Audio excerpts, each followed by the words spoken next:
Let's welcome into the studio former Press Secretary to Queen Elizabeth II, Elsa Anderson.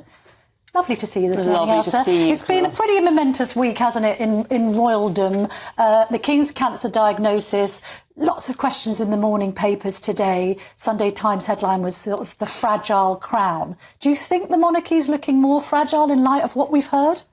I think there are always sort of, potholes in the road with the institution. I don't think it's any less fragile than it has been before. So no, I wouldn't really agree with that assessment. I think it's a bump in the road, an awful bump, obviously, but a bump nonetheless. And we've had a lot of talk, haven't we, about whether the Prince of Wales, Prince William, should step up to the plate. He seems to be in a bit of a dilemma because on one hand, he's looking after his wife, Kate. She's undergone her own abdominal surgery. Palace hasn't given many details about what exactly has happened there, but she's recuperating. We're not expecting her back in business until after Easter. You've got, obviously, the King now out of his public-facing role, Prince William supporting the Princess of Wales. This whole slimmed-down monarchy, I mean, it does look a little bit like there are too few royals to go around. Well, I think other members of the royal family are stepping up. We've got Princess Royal out and about as ever, the hardest working member of the royal family. The royal trooper. Absolutely. We've got the Duke and Duchess of Edinburgh out and about. Also, the elderly royals are still fulfilling their own engagements. So, yes, it is a slimmed-down monarchy, but I think people will undertake their own engagements, but they will also, fulfil the role while others are not present at the moment. Also, do you think we're perhaps not giving enough credit this week? There's been lots of talk about the King and indeed William, but how about the Queen in all this, Queen Camilla? I mean, she's 76 years old. I know. And it's, well, she'll be there, she'll be public-facing. I mean, people forget that she is a grandmother herself. She is, and also, she hasn't been brought up to do this role. With the King, with Prince William, I mean, they know their destiny, where she's relatively a newcomer to the royal family. And I think she's doing an absolutely tremendous job. As you said, she is a grandmother, but she has... she's got to support her husband. She's a wife as well. And, I'm sure everyone has been touched with someone who's had cancer. And it's actually... it's hard for the spouse or the family as well to undertake that role, to actually, have to deal... It's the trouble with a family firm, though, isn't it? It's like, there's the family aspect of it, there's the firm aspect of it. Let's just talk about Prince Harry being back in the country for another whistle-stop tour. I mean, some people looked at that 30-minute meeting at Clarence House. They're there, they meet for 30 minutes. The next thing he knows, the King and the Queen fly up to Sandringham. That's it. But all I would say was, if the King did have treatment that morning, he's probably not feeling his best. No. He could be nauseous. He could be absolutely tired. Maybe you don't want to sit around with whoever it is because you're feeling absolutely ghastly. Is there any scope at all for a Duke and Duchess of Sussex return to the monarchy, do you think, Elsa? I mean, I know that sounds absolutely inconceivable, but it is being discussed. The idea that actually the monarchy's looking slimmer without Harry and Meghan. Would you like to see them back? Put me on the spot, why don't you? Yeah, sorry.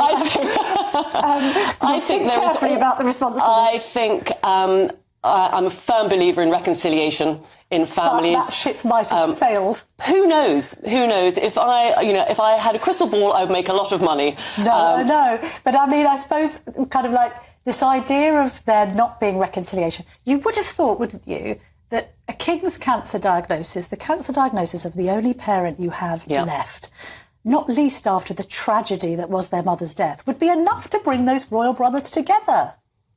Again, I don't have a crystal ball, but what I would say is he did, as soon as he heard about the cancer diagnosis, he got on an aeroplane and he came over to see his father. Yes, which was the right thing to do, do you think? Totally. I do think it is, absolutely. Absolutely. What about talk of bringing back, or bringing in actually, because they've never really been working royals, Princess Beatrice and Eugenie? I know you worked with them when you were in the palace. I mean, they're nice. They're lovely, absolutely lovely, charming, very, very loyal to their parents and the institution. I haven't heard those rumours about bringing them back. Well, just this idea that because Beatrice is a counsellor of state and the palace have said they don't need to appoint counsellors because at the moment the King is going to carry on with his red boxes and he, behind the scenes, is going to be doing all of the constitutional work. And if he doesn't, the Princess of Wales is there to kind of bridge the gap. Yeah.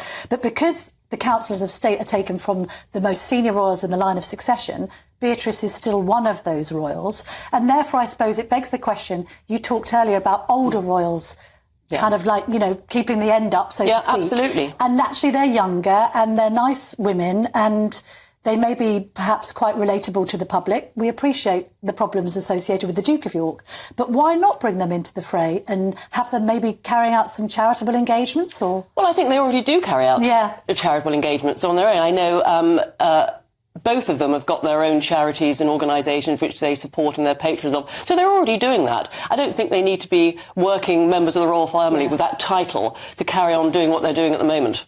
Although, isn't there a bit of a shift between what William and Kate and their approach to royal life is and what it used to be? You've mentioned the royal trooper herself, the Princess Royal, Princess Anne. She carried out 550 odd engagements last year. That's, I think, more than her brother, the King, because she likes to cram engagements into a day. She'll work from dawn till dusk. If she comes back in the evening, she'll do a couple more engagements for dinner. She's a power horse. She's really a power horse. So it's all about, you know, being there, visibility, kind of, you know, the so-called tree plantings and plaque unveilings. Comparatively, William and Kate want to do this more thematic royalty. So they want to be doing sort of initiatives about mental health, initiatives about early years, initiatives about the environment or homelessness. But they're not doing as many day-to-day jobs. And I wonder whether that's a problem in terms of visibility. Is it a problem, though?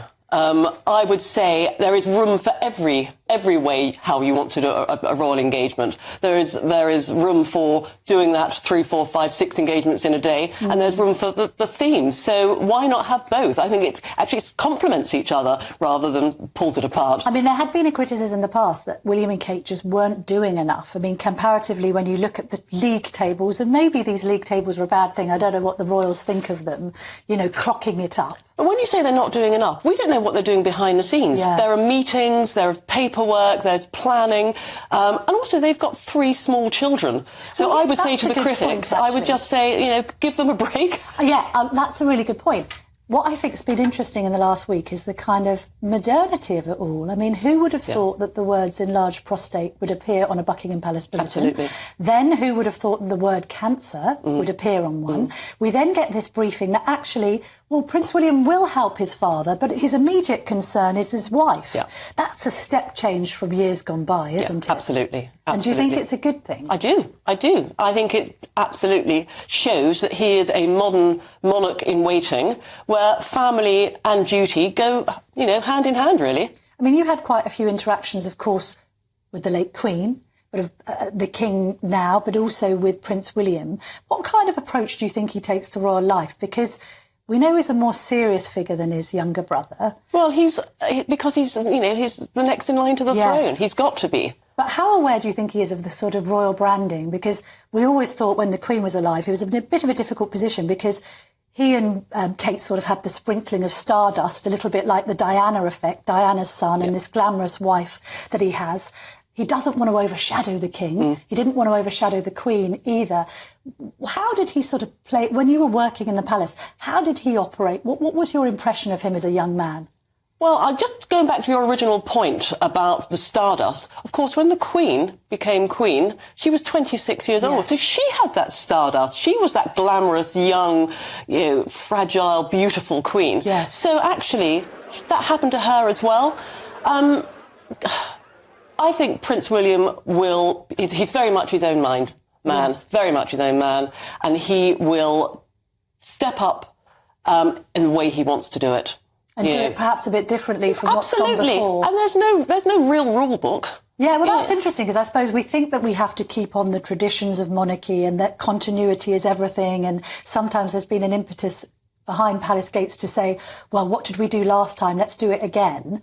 But do you actually think that it's better for William to break free a bit? Well, sometimes you don't have to reinvent the wheel. And, I remember coming into the palace in 2001 with all these, ideas, and I would put a note up to the Queen, and you get a note down saying, well, actually, we did that 20 years ago. And I thought, we tried that and it didn't quite exactly. work. And let's talk about the Princess of Wales finally. I mean, obviously, she's had this operation. We don't quite know what's happened. We obviously wish her our very best because she's recuperating now at their home in Windsor.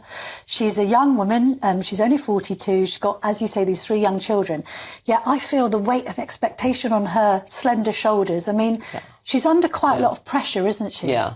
Absolutely. And I think Prince William will try and shield her from as much of that pressure as possible. And I hear they've gone to Sandringham for half-term week next week, to recuperate. And I think he will try and give her as much space as she needs to recuperate. And do you think the palace is better now than it was back in Diana's day? She felt like she was thrown in at the deep end. I appreciate that Kate's been around for a long, long time. But when it comes to support, because of the pressure from the media, the pressure from the public, it's great that people say she's never put a foot wrong. But then that would make you worried to be putting a foot wrong, wouldn't it? Yeah. I wasn't around during the Diana era, so I can't really say much about that. All I know is that, well, certainly when I was at the palace, the Princess of Wales was offered as much support and help and assistance as she wanted.